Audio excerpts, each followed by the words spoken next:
Você deve estar se perguntando o que a última mensagem dessa série tem a ver com o Natal. Aqueles que nos visitam talvez não tenham ciência disso. Nós fizemos uma série agora no final do ano chamada Parábolas de Jesus, Histórias do Reino, focadas ali em Mateus capítulo 13, e hoje é a última mensagem dessa série. E talvez você se pergunte, mas o que é que essa mensagem, o que é que esse texto tem a ver com o Natal? Ainda mais com um título como esse, Fatos. Parece que não bate nem ponto nem vírgula com o Natal. E é possível que ao lermos o texto você vai ficar ainda mais intrigado. Então vamos ler o texto para ver se a minha impressão é correta e se a gente desfaz isso à medida em que a gente refletir sobre esse texto nos próximos minutos aqui. Diz assim a palavra do Senhor. Por favor, acompanhe a leitura na projeção para ficar mais fácil para você. Quando Jesus terminou de contar essas parábolas, deixou aquela região e voltou para Nazaré, cidade onde tinha morado. Enquanto ensinava na sinagoga, todos se admiravam e perguntavam: de onde vem a sabedoria e o poder para realizar milagres? Não é esse o filho do carpinteiro? Conhecemos Maria, sua mãe, e também seus irmãos, Tiago, José, Simão e Judas. Todas as suas irmãs moram aqui, entre nós. Onde ele aprendeu todas essas coisas? E sentiam-se muito ofendidos. Então Jesus lhes disse: um profeta recebe honra em toda a parte, menos em sua cidade e entre sua própria família. E por causa da incredulidade deles, realizou ali apenas uns poucos milagres. Embora esse texto aqui não seja um texto alusivo ao Natal, ele descreve um posicionamento em relação a Jesus que continua mais vivo do que nunca. E especialmente nas festividades cristãs. Você já vai entender o que eu quero dizer aqui. Vamos voltar aqui para o texto, vamos manter aqui nosso olhar no texto, fazer uma pequena exegese aqui, um exame desse texto para entender o que eu estou propondo aqui para vocês. Jesus volta para Nazaré, depois de ter passado um tempo ali no norte do norte do mar da Galileia, ensinando ali provavelmente em Cafarnaum. Então ele está voltando para casa. Não é a cidade onde ele nasceu, mas é a cidade onde ele morou desde a sua infância. Jesus nasceu em... Vocês não sabiam que ia ter um quiz aqui no meio da mensagem. Jesus nasceu em Belém, que fica agora dificulta, Judeia, lá no sul. E ele morava que fica na Galileia, lá no norte, ok? Então Jesus está aqui no norte, lá em Nazaré, depois de ter pregado, ensinado as suas parábolas aqui. E o que é interessante aqui, né? O que ocorre aqui é que Jesus, imediatamente ao voltar a Nazaré, ele retoma uma prática que é bastante usual do início do seu ministério, que é ensinar nas sinagogas. É estar com os seus patrícios, estar com os seus irmãos judeus, com a família étnica, falando das verdades de Deus que se revelavam, que se cumpriam nele. E muito provavelmente, nesse momento aqui, existe uma correlação desse texto com o que acontece lá em Lucas capítulo 4. Você vê Jesus lendo um texto do profeta Isaías, que está no capítulo 61 de Isaías. A passagem de Lucas diz assim: quando Jesus chegou a Nazaré, cidade da sua infância, foi à sinagoga no sábado, como de costume, e levantou para ler as Escrituras. Entregaram-lhe o livro do profeta Isaías, e ele o abriu e encontrou o lugar onde está escrito: o Espírito do Senhor está sobre mim, pois ele me ungiu para trazer as boas novas aos pobres. Ele me enviou para anunciar que os cativos serão soltos, os cegos verão, os oprimidos serão libertos, e que é chegado o tempo do favor do Senhor.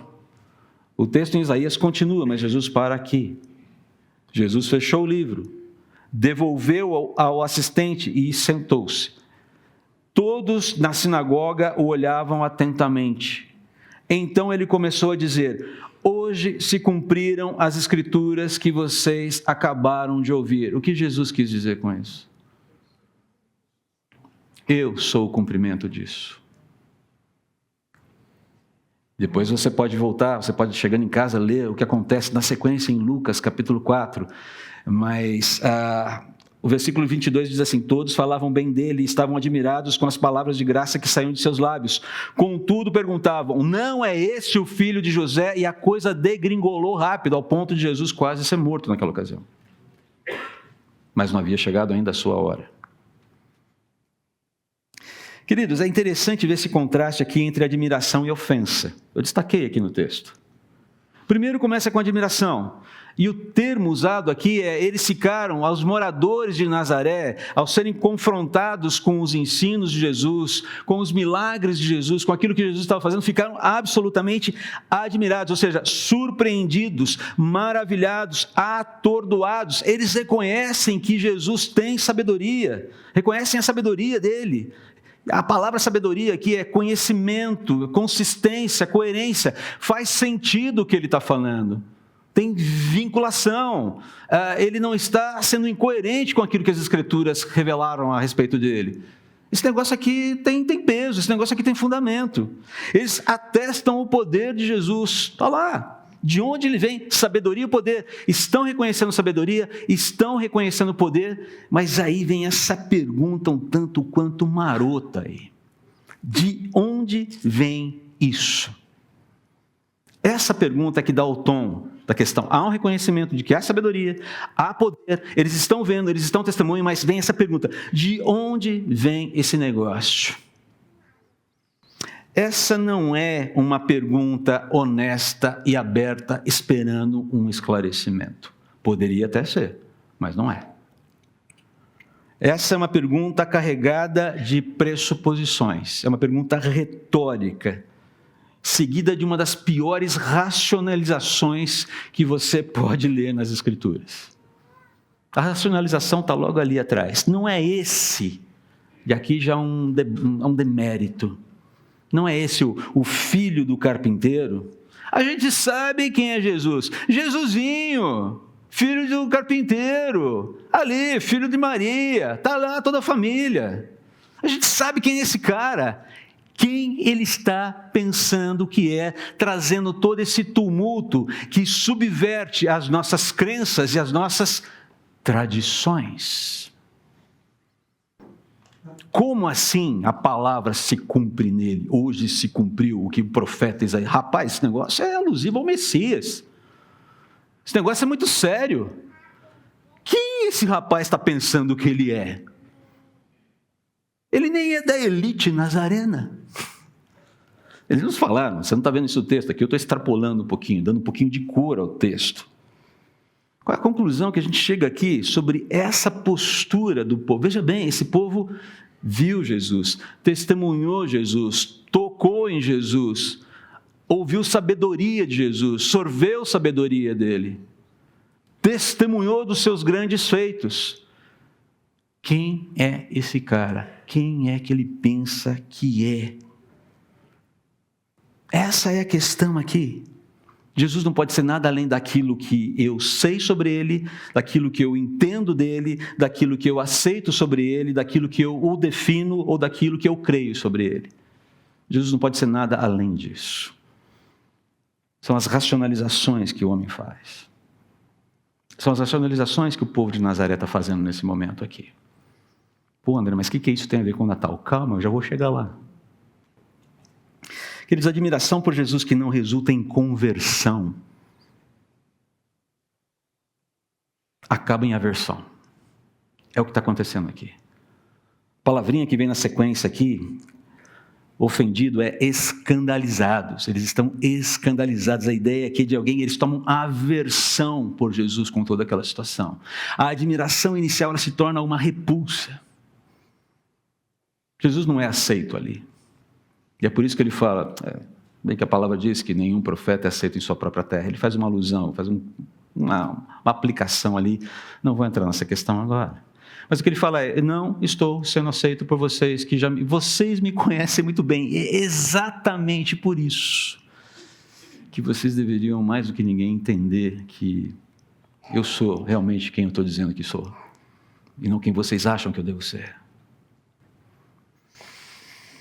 Sabe o que é interessante? É que essa passagem, essa situação desmonta, destrói, pulveriza, dá um chute naquela falácia de muita gente que diz que afirma que creria em Deus, que creria em Jesus, se houvesse alguma prova, alguma evidência da sua existência ou da sua presença.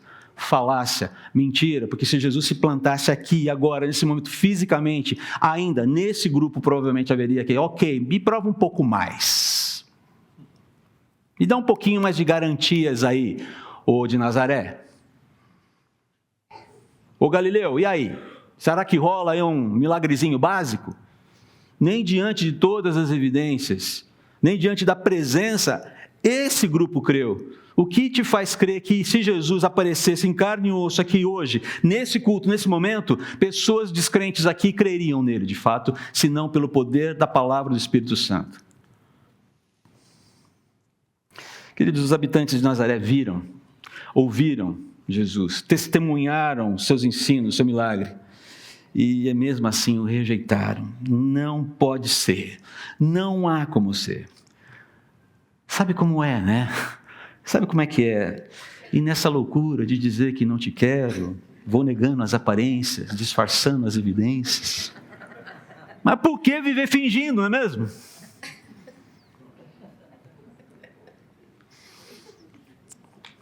William Lane Craig, um apologeta cristão, diz que não é pela ausência de evidências que os homens não se rendem a Cristo. Eles não se rendem a Cristo por conta da dureza do seu coração. Os homens não se rendem a Cristo por causa da dureza dos seus corações. Evidências abundam. É só você procurá-las e ser honesto com elas. Quer ver? E aqui eu vou começar a aplicar isso para a realidade do Natal. Quer ver como esse comportamento que a gente vê esse comportamento tão triste, na verdade, dos nazarenos, se aplica aos nossos dias, envolvendo as festividades natalinas, inclusive? Quer dar uma olhadinha? Vamos lá para o próximo. Citação de Richard Dawkins, biólogo, etólogo, um dos 4 cavaleiros do ateísmo, militante ateu, autor de um livro chamado Deus, um Delírio. Essa citação, esse posicionamento dele, essa revelação dele, foi feita em maio deste ano e foi publicada ali na PBC, dentro de um contexto específico que eu não tenho tempo para explicar agora. Se você quiser tirar dúvida comigo depois, fique à vontade. Mas olha o que ele falou: acredito que culturalmente somos um país cristão. Ele é inglês. E eu me considero culturalmente cristão. Olha que legal isso. Eu amo hinos e as canções de Natal. E sinto-me em casa no ethos cristão. Note o que ele está afirmando aqui. Ele se considera culturalmente cristão. Ele é um ateu.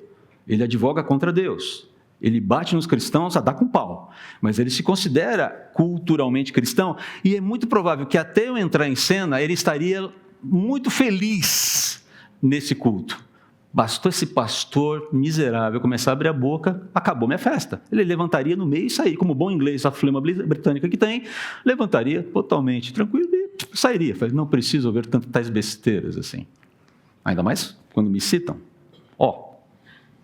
Mas o que ele está dizendo aqui, o que ele está afirmando aqui? Que ele aprecia a ética cristã, que ele aprecia os valores cristãos, que ele aprecia a estética cristã, a árvore de Natal, coral, músicas, gente vestida colorida, sorrisos no rosto.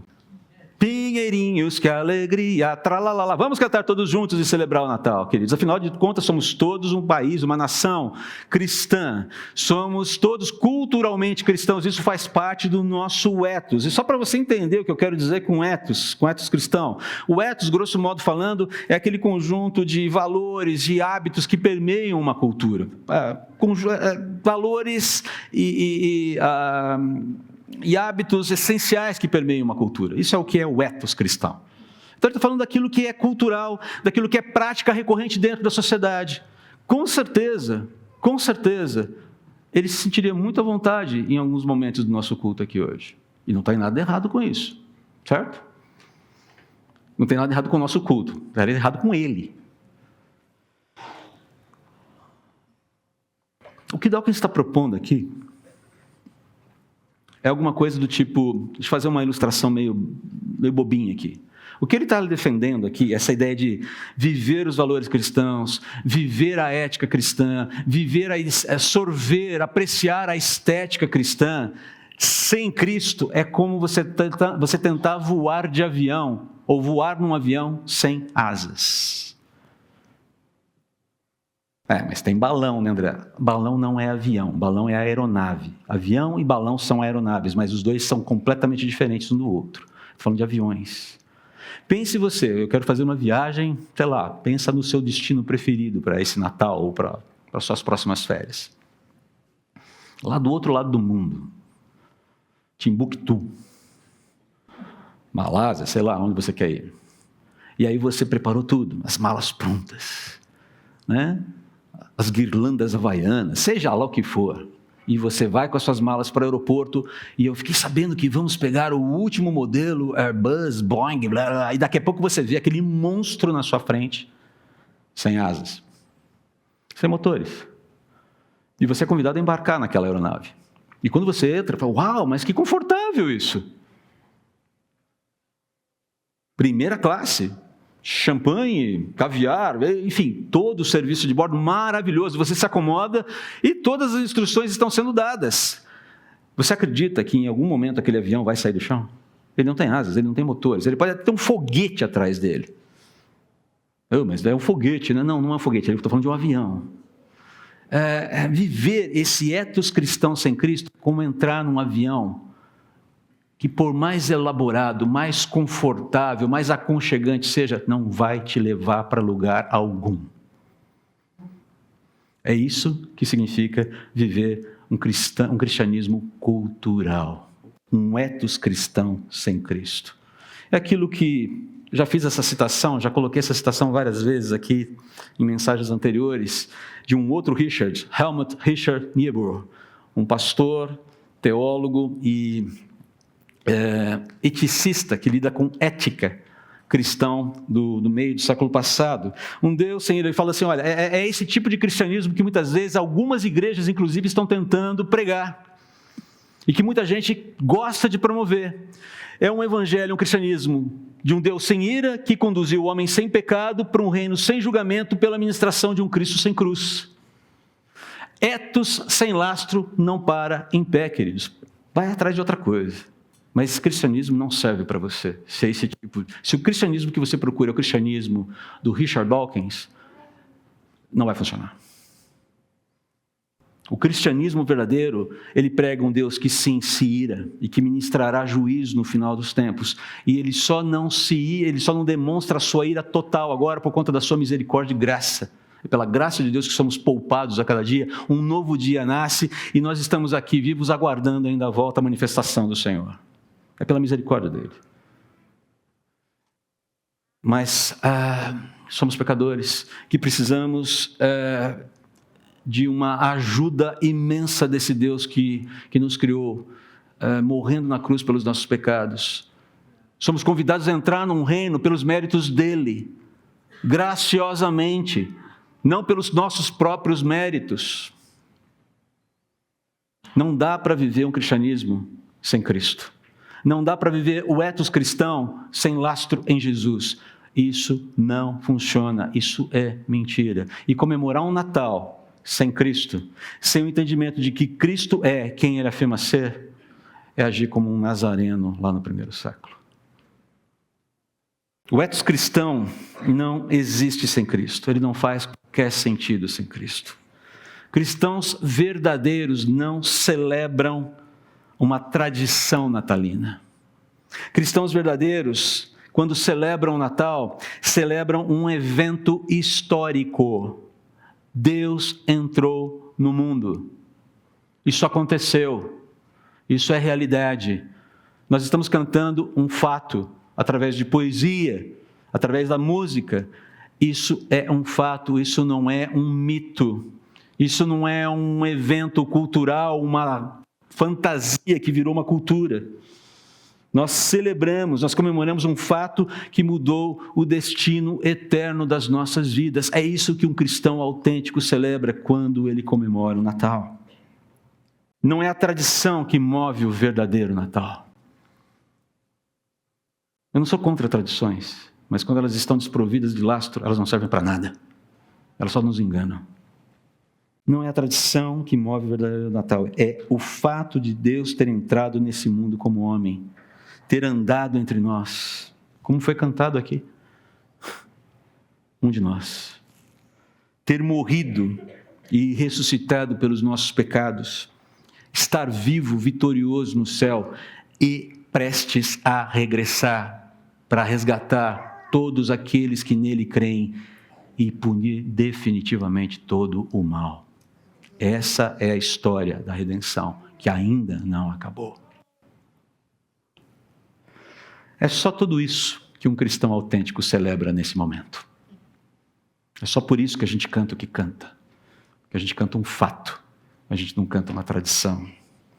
E aí eu tenho que terminar com essa pergunta aqui para você. Qual é a razão do teu canto de Natal? Tradição ou fatos? Tradição ou redenção? Tradição ou salvação? Se a tua tradição ela está vindo no entorno, está acompanhando, está vindo a reboque da sua salvação, amém por isso. Mas que o teu canto não seja mera expressão de uma tradição, e sim de um coração convertido, de um coração rendido, de um coração entregue a Cristo, de um coração que entende que há um Deus verdadeiro, real, que criou todas as coisas e que está reconciliando consigo a sua criação, e que essa oferta de paz tem hora para terminar. Ela não vai durar para sempre. Hoje ainda está tempo. Será o último Natal? Tchan, tchan, tchan, tchan. Exatamente. Tem gente ligada no movimento. Gosto muito de uma música, eu nem vou perguntar se alguém conhece. Gosto muito de uma música que eu cantava, que nós, um grupo de adolescentes numa igreja da minha infância e adolescência, e esse conjunto de adolescentes, nós tínhamos um repertório, uma das músicas que nós cantávamos era do grupo Som Maior. E a música se chamava Razão para Viver. Você conhece, Suzy? Som Maior sou eu. Ok, vocês conhecem? Okay. Eu só dou bola fora atualmente. Voltemos para a música. Eu não vou cantar para vocês porque eu não vou pagar esse mico aqui. Mas a música diz assim: quando crianças, sonhamos com o Natal, brinquedos para dar e receber, mas não percebemos que o nenê que veio para nascer traria para nós novo viver. Foi para nós que deu o seu viver, foi para nós o seu sofrer e morrer, para o mundo perdido poder perceber que há uma razão de viver. Passando os anos, aprendemos como dar, que é sacrificar o nosso ser. Um escuro dia viu Jesus morrer com muita dor, morrer em meu lugar só por amor. Foi para nós que deu o seu viver, foi para nós o seu sofrer e morrer, para o mundo perdido poder perceber que há uma razão de viver. E aí ele termina meio que exultante. Agora achei razão para viver. O meu ser completamente entrego a Deus. Em tudo que eu faça, em tudo que eu diga, darei a Jesus o meu ser. O meu ser. Foi para nós que deu o seu viver. Foi para nós o seu sofrer e morrer, para o mundo perdido poder perceber que há uma razão de viver. Esses são os fatos que um cristão verdadeiro celebra, inclusive no Natal. Não se trata de cultura, não se trata de tradição, não se trata de ethos. Celebramos o amor do Deus vivo que se importa com a sua criatura. Celebramos esse amor ao ponto de entrar nesse mundo, entrar na história e entregar a sua própria vida por amor, para que eu e você pudéssemos hoje estarmos ou sermos reconciliados com Ele. Qual é o desafio diante dos fatos? Aquilo que o autor de Hebreus nos adverte de uma maneira muito enfática no capítulo 4, 7. Hoje, se ouvirem a sua voz, a voz de Deus, a voz do Espírito Santo, não endureçam o coração. Queridos, diferentemente dos nazarenos daquela época, muitos depois, eu creio, se converteram. A própria família de Jesus é dito que muitos depois. Tiago, por exemplo, se tornou líder da igreja em Jerusalém depois. Mas, diferentemente dos nazarenos e dos Dawkins da vida, não endureça o seu coração se você ainda não é reconciliado com Deus mediante a fé em Jesus Cristo. Hoje é a sua oportunidade. Como é que você deseja cantar essa última música que nós cantaremos agora? Como você deseja? Como você cantará? Como você fará esse último movimento? Eu quero convidar você a cantar essa música como uma pessoa redimida. E não simplesmente como uma pessoa culturalmente cristã. Saia daqui um cristão redimido e não um cristão cultural. O ethos sem Cristo não faz sentido. Saia daqui um cristão que celebra o Natal não por tradição, mas um fato que te deu razão de fato. E desculpa a redundância pelos fatos. Razão de fato para viver. Quero convidar você a baixar sua cabeça nesse momento. Eu não vou fazer um apelo pedindo para você se apresentar, para você se manifestar, entregando sua vida para Jesus. Mas eu quero dar um tempo para que você reflita sobre o que você ouviu aqui. Não só a mensagem, mas o que você está ouvindo. Faça as pazes com Deus. Reconheça que você é um pecador, culpado, que precisa do perdão de Deus. Faça as pazes com Deus. Eu não estou falando sobre religião, não estou falando sobre denominação, sobre pertencer à igreja A, B, C ou D. Eu estou falando de uma vida com o Deus verdadeiro que nós estamos adorando aqui, que entrou nesse mundo. Em algum momento da história, Ele entrou, Ele rompeu. E é isso que nós estamos celebrando hoje. Mas não só esse rompimento, esse entrar na história, mas todo o desdobramento dela. Entrega a tua vida para Jesus hoje. É fácil. Senhor, eu creio em Ti. Senhor, eu creio que Tu morreste pelos meus pecados. Eu me reconheço pecador, carente de perdão. Por favor, me perdoa pelos meus pecados. E me ajuda a viver uma vida nova contigo a partir desse momento. Eu rejeito o cristianismo cultural e eu abraço a redenção em Cristo. É só isso. É um movimento de fé. As evidências abundam. Não se esqueça disso. Não deixe que a dureza do coração reflita o amor ou empurre para longe o amor de Deus para você. Senhor, eu te agradeço pela possibilidade de celebrarmos mais um Natal. Mas não seria correto celebrarmos o Natal sem falarmos da razão do Natal. O Senhor encarnou, o Senhor entrou nesse mundo para morrer, para salvar, para restaurar, para reconciliar, para perdoar. É gostoso esse ambiente, luzes, árvores, amigos, almofadas com renas, Papai Noéis, bolinhas. É gostoso, é bonito, mas nada disso faz sentido se não está nada dessas tradições, costumes culturais, hábitos que nem estão na Bíblia muitas vezes. Não há nenhuma normativa na Bíblia para montarmos árvores de Natal, mas está tudo bem. Mas nada disso faz sentido se o Senhor não for o centro. De fato o centro, e não simplesmente um centro cultural, mas o centro vivo das nossas vidas. Nós vamos cantar essa última música agora, é uma música poderosa. Não porque haja poder em si, mas pelo poder da mensagem que ela tem. E eu quero pedir ao Senhor que cada um aqui, ao cantá-la, a cante com essa certeza de que é redimido, que é nova criatura, que está em paz contigo e que crê num Deus vivo que de fato o salvou. Queremos cantar com responsabilidade e não simplesmente cumprindo um rito tradicional, porque faz parte, afinal de contas, do Natal a gente dá uma passadinha na igreja, bater um cartão ali, assistir um culto, uma missa, ou seja lá o que for. Não, 1000 vezes não.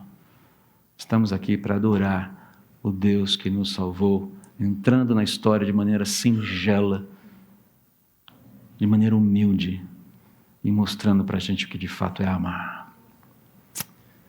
Ajude-nos a cantar com essa consciência, eu te peço. Espírito, atua no coração das pessoas.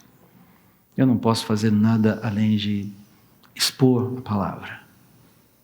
A obra sobrenatural e mais intensa, e bonita, e linda, e maravilhosa, só tu podes fazer. Que seja assim, que haja salvação aqui hoje. Que de fato haja salvação aqui. Não só uma celebração, que uma tradição. Que seja assim. Eu te peço em nome, no poder e pelos méritos de Cristo. Amém.